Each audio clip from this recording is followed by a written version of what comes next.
A truly inspiring place. A place where people set out to deal with nature in a new way. The richness of the art, the mosaics, the gemstones make it very, very special. It is truly inspirational. It's an enigma. We know a lot, but there's so much more we don't know, and there's always a challenge of finding out.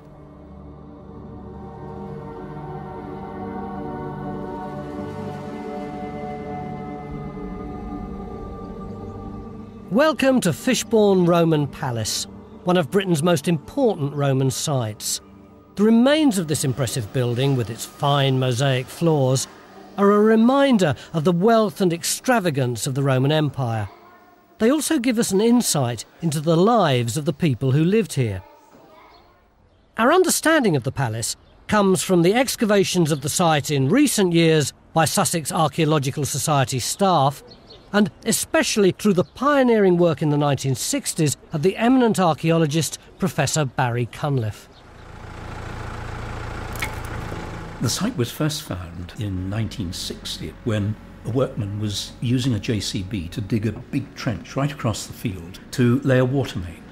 It was very much in the pioneering stages of archaeology. There was no money, there were no archaeological units, and it was an entirely amateur affair. The amateurs, local amateurs, found it, and we as local amateurs did the initial excavation.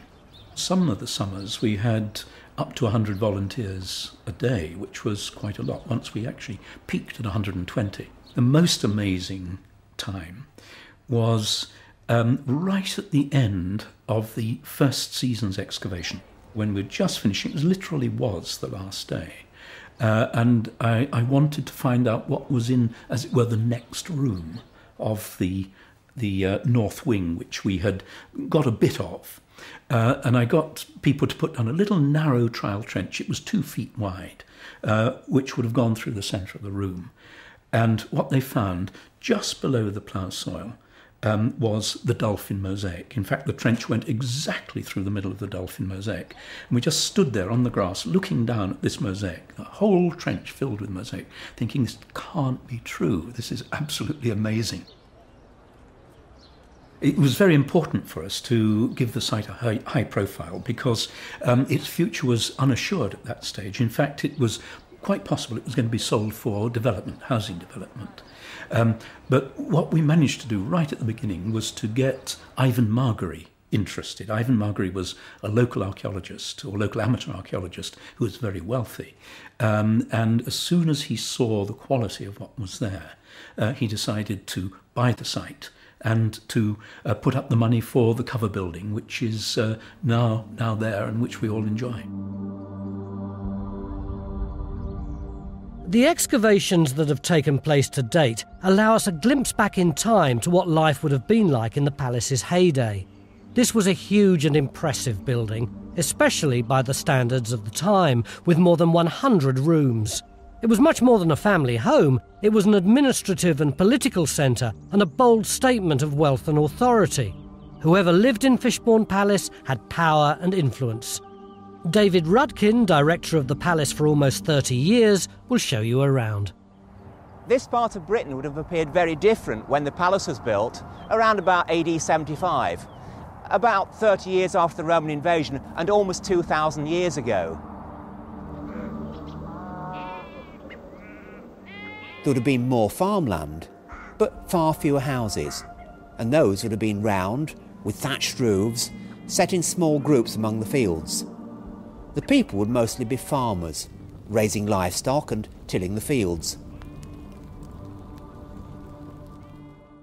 There were roads. One of them led to the palace from the nearby town of Noviomagus Reginorum, or Chichester as we know it today. I'm now standing where that road would have run. Just imagine what it might have felt like to be one of those farmers walking along this road on your first visit to the palace. As you approached, the entrance hall would have towered above you. Inside the magnificent entrance hall, you'll walk between the enormous columns supporting the roof and around the ornamental pool. You walk through into these impressive formal gardens. You've never seen anything like it, with the neatly clipped box hedges, the beautiful statues and the bubbling fountains. The Romans were skilled gardeners. They appeared to have mastery over nature itself. As you walk through the gardens, the four surrounding wings all appear to be looking inwards, into the garden and at you. This is typical Mediterranean design, as is the architecture of the rest of the palace, transported as it was to Britain at the very edge of the empire. Finally, approach the audience chamber at the centre of the west wing, where the owner awaits you. By this time, you're totally intimidated and your knees are trembling. So here we are at last in the audience chamber. This was the focal point of the whole site, and it was from here that the owner, probably a local king, looked after Rome's interests.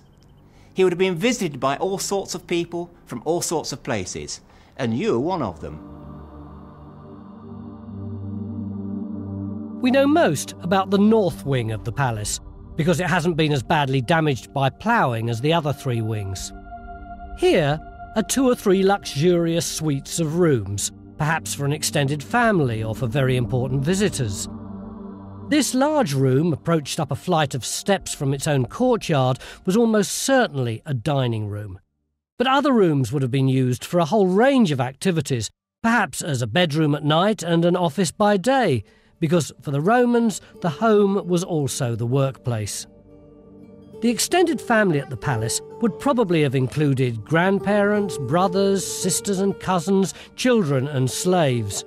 As many as 100 people could have lived here, making it a lively, bustling place. The palace was also a place of great wealth and privilege. Walls were plastered and painted or set with marble inlays. Floors were covered with fine mosaics, usually with intricate geometric patterns in black on a white background. And the people who lived in the palace were incredibly fortunate compared to those outside its walls. Waited on by a host of slaves, they enjoyed the luxuries of underfloor heating and baths, while drinking imported wines and eating the best food from fine tableware. But who was the mystery man at the centre of all this? Who was it that lived here? Well, a man who believes he knows is Dr. Martin Hennig, an archaeologist who studied the subject. The man who lived here was very probably Tiberius Claudius Togidabnus, who seems to have been given citizenship by the Emperor Claudius when he was a very young man.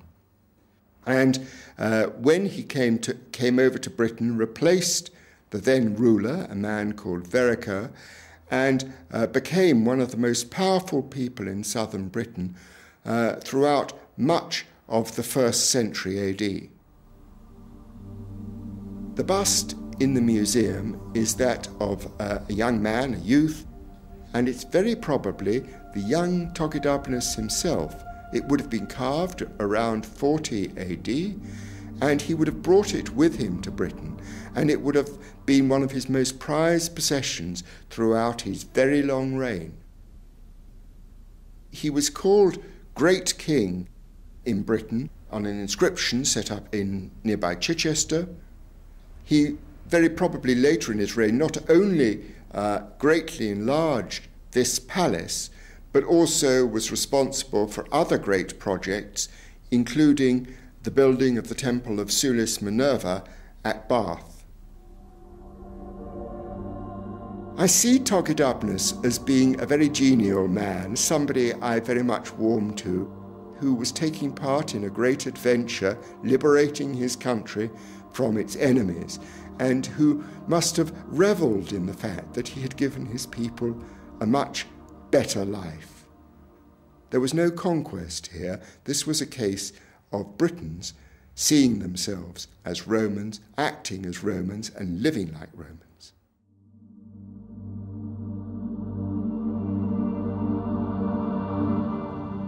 Do we know how it all ended? Yes. There was a disastrous fire sometime between AD 270 and 280, when the north and probably the west wings burnt to the ground. Whether it was an accident or the work of raiding pirates, we'll never really know. But certainly the palace didn't recover from the fire. The remaining wings were demolished and the stone reused. some of it possibly in the building of the defensive walls around Chichester.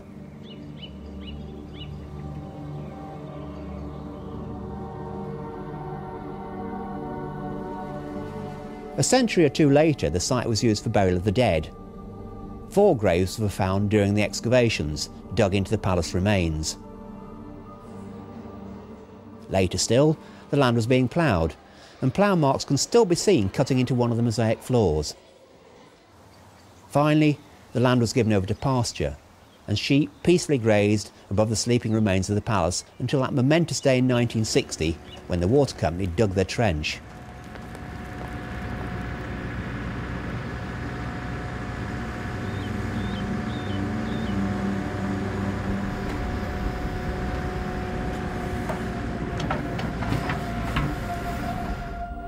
When you walk around the North Wing remains, picture yourself as King Togedubnus surveying his palace and admiring his mosaic floors.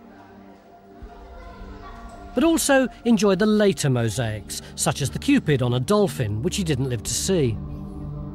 Think of the luxuries that the Romans enjoyed: underfloor heating, bath suites, elegant rooms and private courtyards.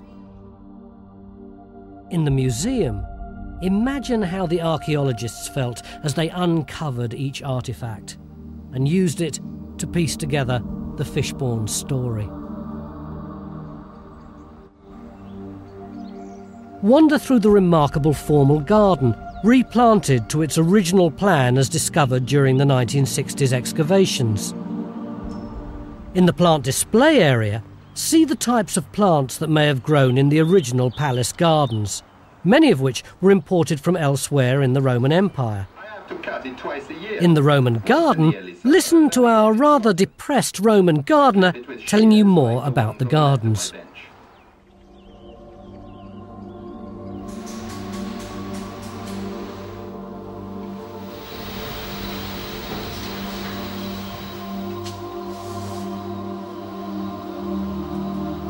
Finally, don't miss the Collections Discovery Centre opposite the main entrance. Here you'll see our conservation laboratory and artefact stores. Ask our staff about hands-on guided tours of these collections. If there's anything else that you'd like to know, then please ask. Everyone will be happy to help. Enjoy your visit.